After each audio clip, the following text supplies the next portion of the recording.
రామనీలమేఘశ్యామ కోదండరామ రఘుకులాబ్ధి సోమ పరంధామ సార్వభౌమ నీలమేఘశ్యామ రఘురాం రాం రాం రఘురాం జయ రాం రాం రాం జయ రాం. నాశనం, తొలగిపోవటం, అవి నశించి నేను ముక్తున్నైతా, జీవన్ముక్తి, సందేహ నివృత్తిని అలా కోరారండి. కాకకు స్వభగతి, భక్తి అంటే ఏమిటో కూడా అడిగారు. కాకకు జ్ఞాన విరాగ అరుమాయ, కాకకు స్వభాంతి కరహు జహిదాయ. అతి అందమైన ప్రశ్నలు ఇవి. ఈ 5 ప్రశ్నలకి సమాధానమే సమస్తమైన వేదాంత శాస్త్రం. అంత వేదాంతం ఇంతే వేదాంతం. అలా అడిగితే ఆనందభరితుడై పరమాత్మ అంటున్నారు, లక్ష్మణ, అసలు అడగవలసిన ప్రశ్నలు అడిగావురా నువ్వు. లోకానికి చాలా మంచిది. సరళంగా సంక్షిప్తంగా నీకు నేను సమాధానం చెబుతాను. ఏమాత్రము చదువు సంధ్య లేని వారికి కూడా అర్థమయ్యే విధంగా. అంతా పండితులు ఉండరుగా లోకంలో, వారికి కూడా తెలియాలి అంచేత సరళంగా సుబోధకంగా సంక్షిప్తంగా నీకు సమాధానం చెప్తాను. ఏకాగ్ర చిత్తంతో శ్రద్ధగా వినమన్నారు. భక్తవత్సల భగవానికి జై. थोरे ही मगर सब कहाँ बुझाए, सुनहु तात मति मन चितुलाए. చూడండి,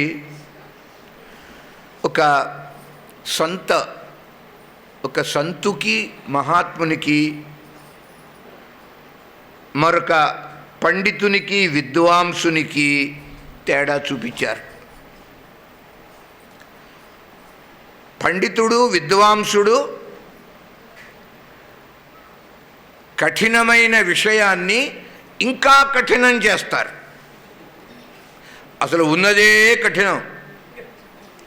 అయ్యా ఫలానా దాన్ని మాకు చెప్పండి అంటే వారు పాండిత్యమంతా ప్రదర్శిస్తూ లోకానికి ఇంకా దాన్ని కఠినం చేసి చెప్తూ ఉంటారు.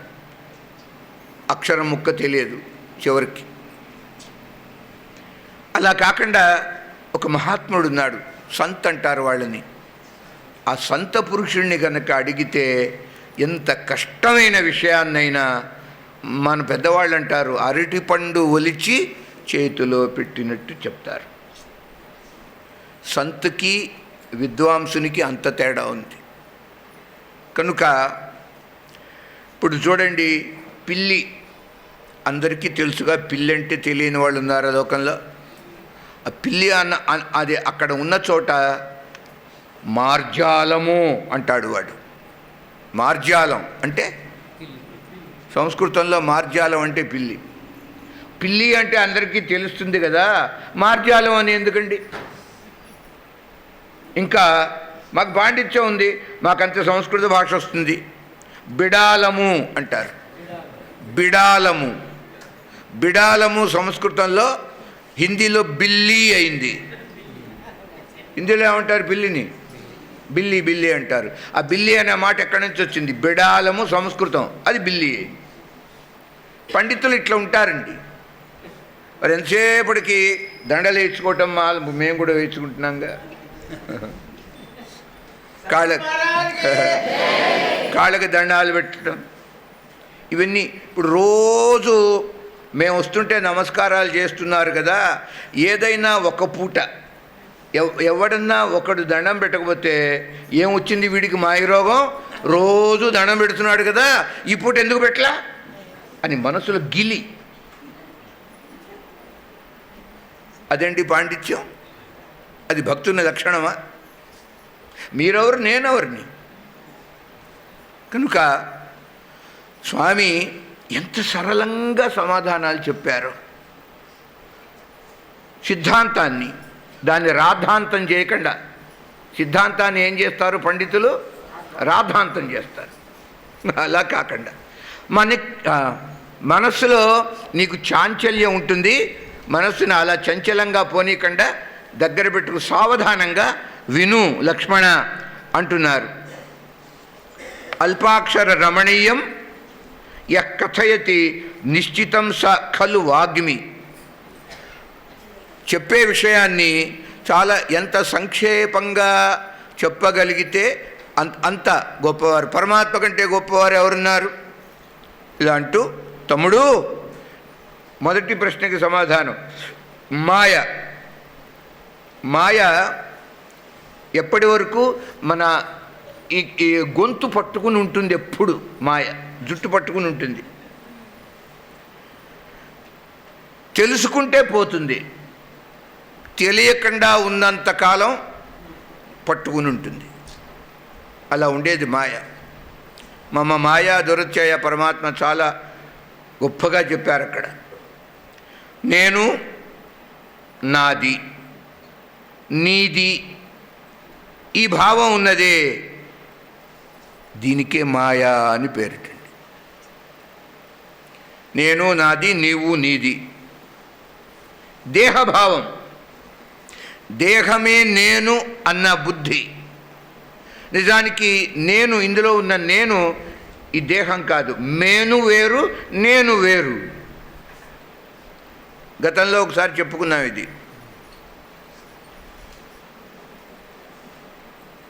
అంచేత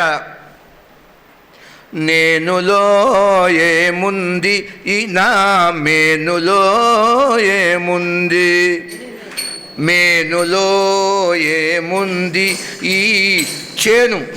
చప్పుడు వాయిస్తే నా మాట వినపడదు, దీనికి వాయిద్యం వద్దు, వినండి. నేనులో ఏముంది, మేనుంటే శరీరం కదా. మేనులో ఏముంది ఈ చేను. చుట్టూ ఏమున్నాయి? చేలు ఉన్నాయి. చేను అంటే పంట పొలాలు. మేనులో ఏముంది, ఈ చేనులో ఏముంది అన్నారు. చేనులో బంగారం, మేనులో సింగారం అన్నారు. అట్లా మనసుకి అర్థమైతే అర్థమవుతుంది. ఇది మాయా అన్నారు. నేను, నాది, నీవు, నీది. ఇట్లా విడివిడిగా చూడటం, దీన్ని భేద దర్శనం అంటారు. భేదంగా తేడాగా చూడటం, ఇది మాయా అన్నాడు పరమాత్మ. అలా కాకుండా అభేదంగా చూడటం, నువ్వేమిటి, నేనేమిటి, వీరేంటి, వారేమిటి, అందరి యందు పరమాత్మ ఉన్నారు. ఈశ్వర సర్వభూతానాం హృద్దేశే అర్జున తిష్టతి. ఈ భావంతో ఉంటే అది జ్ఞానం. అభేద దర్శనము జ్ఞానం, భేద దర్శనమే మాయ. అలా చెప్పారండి. అంతే మాయ అన్నాడు. ఈ మాయ రెండు రకాలుగా ఉంటుంది లక్ష్మణ. ఒకటి విద్యామాయ, రెండు అవిద్యామాయ. రెండు విద్యా అవిద్య. లలితలో ఒక నామం ఉంది, విద్యాస్వరూపిణి అని. కనుక అక్షరాలు రెండు విద్య అని రెండుగా కనిపిస్తాయి. ఒకటి విద్య, రెండు అవిద్య. అలా విడగొట్టుకోవాలి. ఆ అనేది ముందు ఉన్న ధ్యాలో కలిసిపోతుంది, సంధి. అలాంటివి మెళకువలకు గమనించాలి. వ్యక్త అవ్యక్త స్వరూపిణి, విద్య అవిద్యా స్వరూపిణి. రెండు రకాల మాయ. ఏమిటిది? పరమాత్మ యొక్క ప్రేరణతోటి అనేక బ్రహ్మాండాలని సృష్టిస్తుంది ఈ మాయ, విద్యామాయ. బ్రహ్మాండాలన్నీ కూడా ఎవరి చేత సృష్టింపబడుతున్నాయి? మామూలుగా భగవంతుడు అంటాం మనం, కానీ అది కాదండి. పరమాత్మకు ఏమీ సంబంధం లేదు. ఆయన మయా, మంచి శ్లోకం ఉంది గీతలో, మయా అధ్యక్షేణ ప్రకృతి సూయతే సచరాచరం హేతునానేన కౌంతేయ జగద్విపరివర్తతే. ఆ శ్లోకం ఇక్కడ సమాధానం. మాయా, విద్యామాయ, అవిద్యామాయ. ఈ విద్యామాయ బ్రహ్మాండాలన్నీ సృష్టిస్తుంది. కానీ మనం ఈ సృష్టిని పరమాత్మకి అంటగడతాం. ఆయన ఏం చేయడు, నిష్క్రియ, అలా కూర్చుంటాడు, అధ్యక్ష స్థానంలో కూర్చుంటాడు. తన యొక్క శక్తి ఉన్నదే అదే మాయ, ఈశ్వర శక్తి. ఆ మాయ ఈ బ్రహ్మాండాలని అనేక కోటి బ్రహ్మాండ జనని విశ్వ విగ్రహ లలితా సహస్రం, ఇట్లా మనకి సమాధానాల్లో దొరుకుతాయి, సమన్వయం చేసుకోవాలి. ఈ విధంగా అస్వతంత్రము, ఈశ్వర అధీనం. ఈ మాయకి తనకంటూ స్వాతంత్ర్యం ఉండదు, పరమాత్మ యొక్క చెప్పు చేతలలో మెలుగుతూ ఉంటుంది. ఇదండి విద్యామాయ. ఇక రెండవది అవిద్యామాయ. ఇది జీవులని సంసారంలో నెట్టేస్తుంటుంది, సంసార కూపంలో పడేసేది అవిద్యామాయ. ఆ సంసార కూపంలో ఉండి బాధలు పడుతున్న వారిని ఉద్ధరించేది విద్యామాయ. ఈ విద్యామాయ వల్ల కర్మబంధనాలు తొలగితే అవిద్యామాయ వల్ల బంధనాలు కలుగుతూ ఉంటాయి. అది తెలుసుకోవాలి. నిత్యం చ సమచిత్తత్వం ఇష్టానిష్టోపపత్తిషు అని గీతలో ఒక శ్లోకం. అవన్నీ ఇక్కడ విచారించాలండి. జ్ఞానమానజః ఏకౌ నాహి దేఖ్ బ్రహ్మ సమాన సబుమాహి. జ్ఞాని అంటే ఎవరిని అడిగాడు కదా, ఆ జ్ఞానిని చాలా అద్భుతంగా వర్ణిస్తారు గీతలో పరమాత్మ. ఆ శ్లోకాలన్నీ ఇక్కడ చెప్పుకోవాలి. జ్ఞాని అంటే ఎవడు అని అన్నదానికి అమానిత్వం, అదంభిత్వం, అహింస, క్షాంతి, ఆర్జవం, ఆచార్యోపాసనం చే, శౌచం, స్థైర్యం, ఆత్మ వినిగ్రహ, ఇంద్రియార్థేషు వైరాగ్యం, అనహంకార ఏవచ, జన్మ మృత్యు జరా వ్యాధి దుఃఖ దోష అనుదర్శన. ఇది జ్ఞాని. ఇవి లక్షణాలు ఎవరికైతే ఉంటాయో వాడు జ్ఞాని. అసక్తి అనభిష్వంగ పుత్రదార గృహాదిషు. వాడండి జ్ఞాని. ఈ శ్లోకాలన్నీ తాత్పర్యం గ్రహించి ఈ లక్షణాలు నాలో ఉంటే నేను జ్ఞానిని, లేకుంటే అజ్ఞానిని. అంత సులభంగా చెప్పేశాడు పరమాత్మ గీతలో. తమ్ముడు, నిత్యంచ సమచిత్తత్వం ఇష్ట అనిష్ట ఉపపత్తిషు. ఇది ఒక లక్షణం. ఇష్టమని అనిష్టమని ఉండదండి వారికి, రెండు సమానం. అలా నువ్వు ఉండగలిగితే నువ్వు జ్ఞానివి. రామచంద్రుడు అలా ఉండగలిగాడు, అంచేత రాముడు జ్ఞాని. తెల్లవారి వార్త వచ్చింది, నీకు పట్టాభిషేకం జరుగుతుందిట. కానీ తెల్లవారంగానే ఏమైంది, మరి వనవాసం వచ్చింది. అప్పుడు పొంగింది లేదు ఆయన, ఇప్పుడు కుంగిపోయింది లేదు. అది సమచిత్తత్వం. నిత్యంచ సమచిత్తత్వం ఇష్ట అనిష్ట ఉపపత్తిషు. ఇది జ్ఞాని లక్షణాలు. కనుక సర్వములో భగవద్ దర్శనం చేయటం జ్ఞాని యొక్క. ప్రహ్లాద అలా చేసేవార్టండి. సమదర్శనం, పండితా సమదర్శిన. ఈ సమదర్శనం ఉంటేనే పాండిత్యం. అది చూడండి, పరమాత్మ కుండబద్దలు కొట్టినట్టు చెప్పేస్తున్నాడు. నీవు వేదం చదువు, శాస్త్రం చదువు, పురాణాలు చదువు, ఎంత చదివినా నీకు సమదర్శనం లేకపోతే నువ్వు పండితుడవు కావు చెప్పేశాడు. ఈ చదువులు ఏమీ లేకపోయినా కూడా సహజంగా పూర్వజన్మ సంస్కారం, భగవంతుని యొక్క దయ, గురువు కృప ఇవి ఉండి ఆ సమదర్శనం కనుక అలవడినట్లయితే ఏ గ్రంథము నీకు తెలియకపోయినా నీవు మహాపండితుడు. ఎందుకంటే సమదర్శనం ఉన్నది. విద్యా వినయ సంపన్నే బ్రాహ్మణే గవి హస్తిని శునిచైవ శ్వపాకేచ పండితా సమదర్శన. ఎంతో గొప్పగా నిర్వచనం చెప్పారు చూడండి పరమాత్మ. కనుక పాండిత్యం ఎంతవరకు మనలో ఉన్నది అన్నది ఎవరిని అడగవసరం లేదు. ఈ గుణాలు ఉన్నాయో లేవా, ఉంటే నువ్వు జ్ఞానివి, లేకపోతే కాదు. అందువలన ఏమాత్రం కూడా అహంకారం పనికిరాదు. నిర్మాణమోహా జితసంగదోషా అధ్యాత్మనిత్యా వినివృత్తకామా ద్వంద్వైర్విముక్తా సుఖదుఃఖసంజ్ఞై గచ్చంతి అమూఢా పదం అవ్యయం తత్. వాడు జ్ఞాని. నిర్మాణమోహా, మానము లేదు, మోహము లేదు. మానం అంటే అభిమానం, మోహం అనగా అజ్ఞానం. అవి లేవు. అది పాండిత్యం.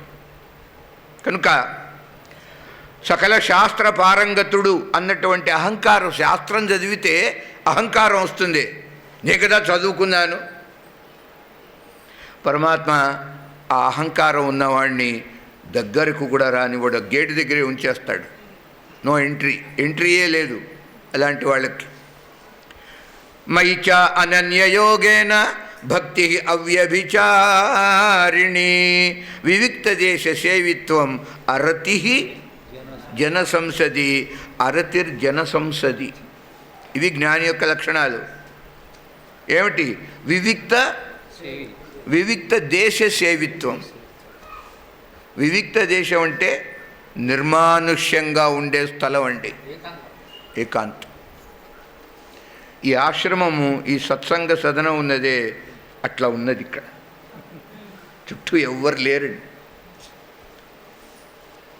వివిక్త దేశ సేవిత్వం అంటే ఇది. అరతి జన సంసది. ఎక్కడైతే ప్రజలు గుమిగూడి ఉంటారో వందలు వేల సంఖ్యలో, జ్ఞాని అటు పోడు, వాడి దగ్గరికి పోడు. చెత్త. ఇప్పుడు సినిమా పాటలు డ్యాన్స్ పెడతారండి, సినీ రికార్డింగ్ డ్యాన్స్. ఎంతమంది? వేల సంఖ్యలో వస్తారు. అయ్యా రామాయణం ప్రవచనం ఎంతమంది ఉన్నారు? అంతే. అలాంటి చోటుకి జ్ఞాని పోడు. అరతి, అరుచి, రతి అంటే ప్రేమ. జనం ఎక్కడైతే గుమిగూడి, లౌకికులు, ప్రాపంచికులు, సాంసారికులైతే అలాంటి జనం ఎక్కడైతే ఉంటారో ఆ గుంపు యందు జ్ఞానికి రతి, ప్రేమ ఉండదు. ఆ రతి అన్నాడు పరమాత్మ. జన అంటే జనాలు, లోక్ అంటాం హిందీలో. సంసది అంటే ఒక చోట కూడి ఉంటాం. అంచేత మన పార్లమెంటుకు సంసద్ అని పేరు ఢిల్లీలో. మంచి మంచి మాటలండి ఇవి. చాలా ఏమి గీత అండి. పరమాత్మ అవతరించడానికి ముందు శాస్త్రాలలో ఉన్న అనేక శబ్దములకి ఒక విప్లవాత్మకమైన అర్థాలు చెప్పాడు కృష్ణ పరమాత్మ. రెవల్యూషనరీ డెఫినేషన్స్ ఇచ్చాడు. గొప్పతనం అది. నిత్య నూతనం గీత. పార్థాయ ప్రతిబోధితాం భగవతా నారాయణేన స్వయం వ్యాసేన గ్రథితాం పురాణమునినా మధ్యే మహాభారతం అద్వైత అమృతవర్షిణీం భగవతీం అష్టాదశాధ్యాయినీం అంబ త్వాం అనుసందధామి భగవద్గీతే భవద్వేషిణీం. చిట్ట చివరి మాట చాలా గొప్పది. భవద్వేషిణీం అంటే ఏమిటి భవద్వేషిణి అంటే? ఇప్పుడు మిగతావన్నీ పర్వాలా, కొంచెం అట్ట తెలిసేవే. భవద్వేషం అంటే, భవ అంటే సంసారం, సంసారం అంటే మరి అజ్ఞానమే, అవిద్య. సంసారో విద్య, శంకరులు అదే మాట అన్నారు. ఏమిటి సంసారం అంటే? అవిద్య, అదే సంసారం. అట్టి సంసారాన్ని, అవిద్యని తొలగిస్తుంది గీత. కనుక చక్కని గుణాలు. అనన్యయోగేన, ఇక్కడ భక్తి అవ్యభిచారిణి. అవ్యభిచారిణి భక్తి అనగా పరమాత్మ మీద తప్ప అంత ప్రేమ మరి ఏ ఇతరమైన వ్యక్తి యందు ఉండరాదు, ఇతరమైన వస్తువు మీద కూడా ఉండకూడదు. అది అవ్యభిచారిణి భక్తి. మనసు వ్యభిచరిస్తూ ఉంటుంది, జీవుల యొక్క మనసు. ఒక పర్యాయం అండి, కైలాస శిఖరం మీద శివపార్వతులు కూర్చుని ఉన్నారు. చాలా ప్రశాంతమైన వాతావరణం. అకస్మాత్తుగా అమ్మవారు పార్వతీదేవి ప్రశ్న వేసింది, ప్రాణేశ్వరా, మీ మనసు నిర్మలంగా ఉంటుందా అని అడిగిందండి.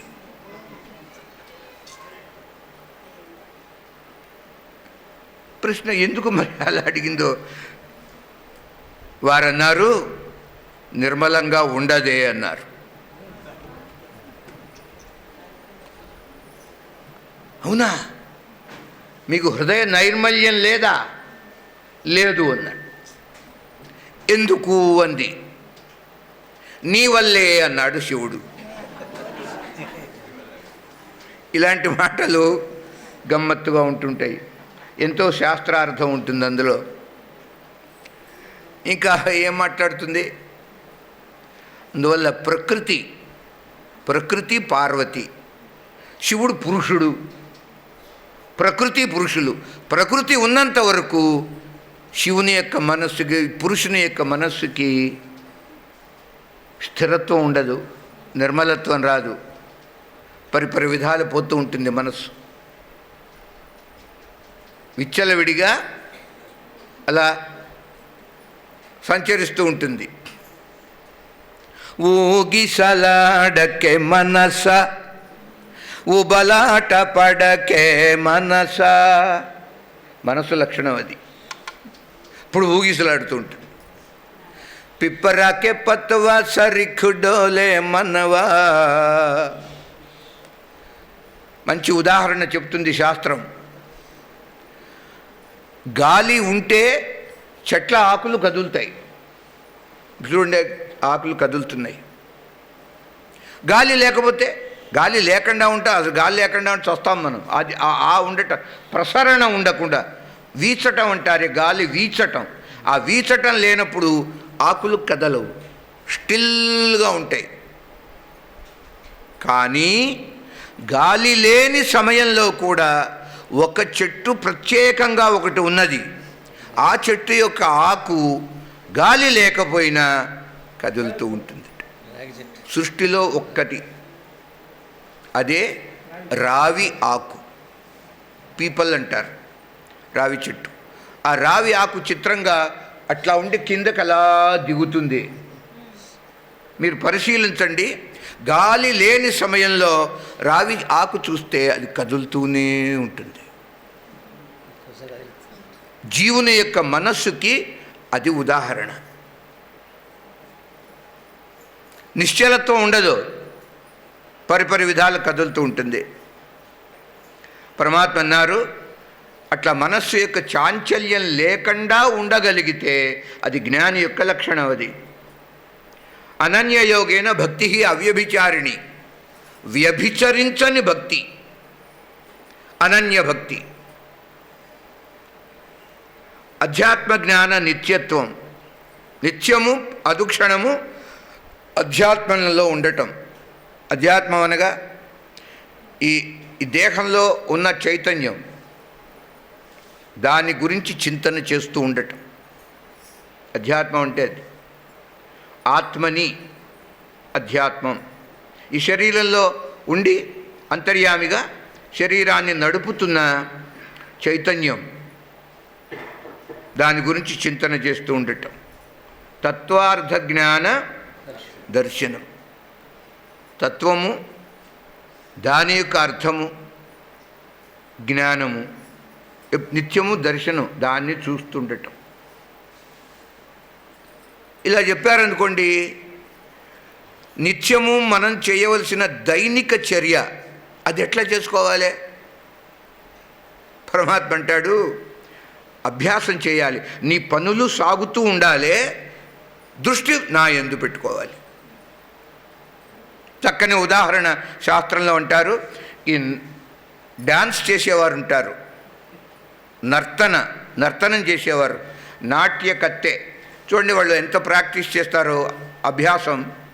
నెత్తి మీద కుండలు పెట్టుకుంటుంది ఆవిడ, ఓ పెద్దది, దానికంటే చిన్న, దానికంటే ఇట్లా ఎన్ని ఉంటాయి, 7 కుండలు ఉంటాయి.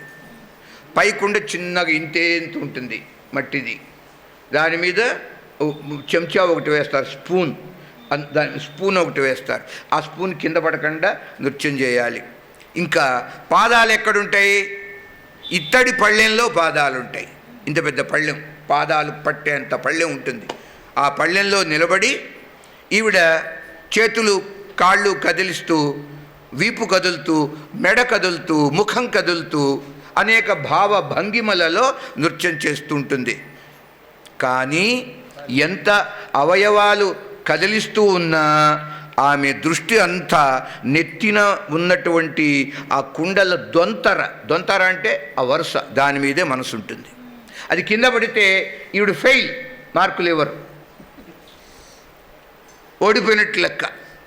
ఒక్క కుండ కూడా పడకుండా, ఆ పైన ఉన్నటువంటి చెంచా అది కింద పడకుండా, ఈవిడ బుద్ధి అంతా ఆ పై కుండల మీద ఉంటుంది జాగ్రత్తగా.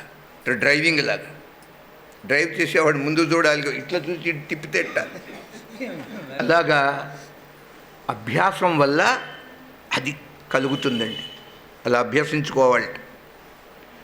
ఇలా చెప్పి తత్వజ్ఞాన అర్ధదర్శనం ఇలా చెప్పి చివరికంటాడు, ఏతత్ జ్ఞానమితి ప్రోక్తం. ఇదే జ్ఞానం అంటే, ఇది లేకపోతే అజ్ఞానం. యదతో అన్యథ అజ్ఞానం. చాలా చక్కని శ్లోకాలండి. జ్ఞానుల యొక్క లక్షణాలు పరమాత్మ చెప్పారు. ఇవి ఉంటే జ్ఞానం, లేకపోతే అజ్ఞానం. ఆ విధంగా భక్తవత్సల భగవానికి జై. చెప్పు, 1 by 1 వస్తున్నా. సత్వర అంటే దీనికే జయగొట్టాం, కొట్టకూడదు, అంతా అయితేనే జయగొట్టాలా?